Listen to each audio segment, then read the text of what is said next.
Ito na po siya, si Mimi. So, kinalas na natin yung unahan. Kasi ayan, kinalas natin yung unahan. Sa dahilan na yung ating dual contact ay isa lang ang nagana pagka inopen mo yung susian, automatic iilaw. Yung dalawa.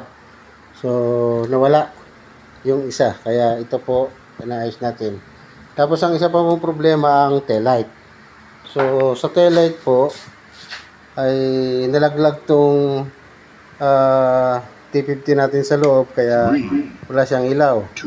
Ngayon, ang brake light po, nag-worry din ako kasi wala din.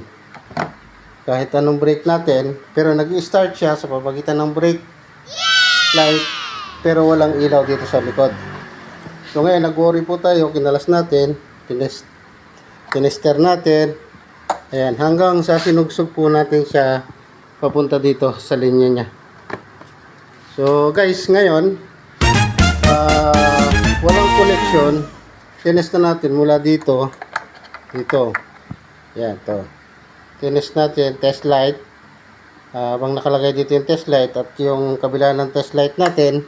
So ganito guys, yan ayan, ayan, ganyan. Tapos ito po ay kakabit natin dito sa kulay yellow kasi ito po ay positive.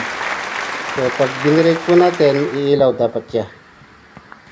Ayan guys, nilagay natin sa ground, body ground nya. At pinapipress natin yung brake light, yung brake lever, kung iilaw itong tail light natin, brake light sa likod. So ayan. So ayan po, wala. Wow. Naka-brake po yun. So wala. So ngayon, pupuntahan po natin dito sa dulo. Ito po yung gitna, kaya binaklas natin yung gilid niya para makita natin. So nak, pakipiga. Ayan guys, pinipiga po ng aking anak. At ito po, ayan guys, bitaw. Ayan o. Isin. Ayan, ibig sabihin meron po siyang problema dito sa linya. So hindi po natin yan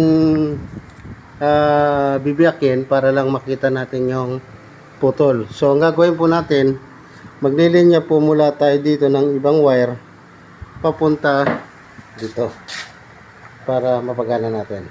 So ganito po ang gagawin natin mga idol. So meron na po tayong pinirepair na isang wire, ito. Yes.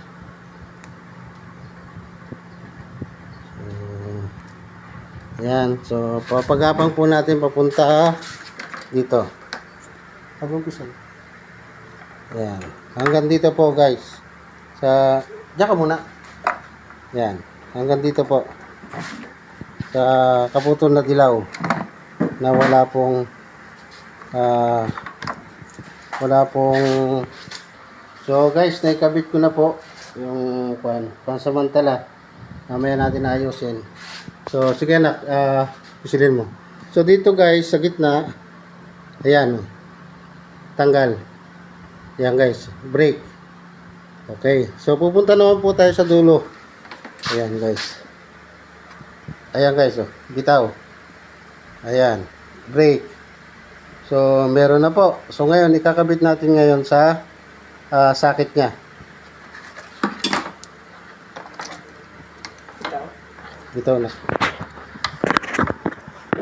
Wala po tayong taga-video guys eh. Sige na. Brake. Ito guys oh. Sige. Brake. Yan po oh. Patay. Bitaw. Ayan guys oh.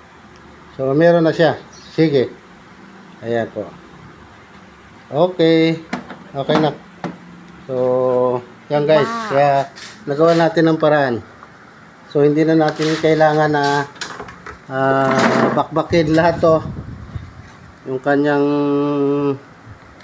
linya, kasi naka-kuan po yan, naka-modify na. Ibig sabihin naka-shield na talaga siya. Ayan po ang ginawa natin. So solve po ang problema natin kay Mimi o sa ating NMAX B1. Guys, so ibabalik na natin dahil okay na, nakuha na natin ang problema.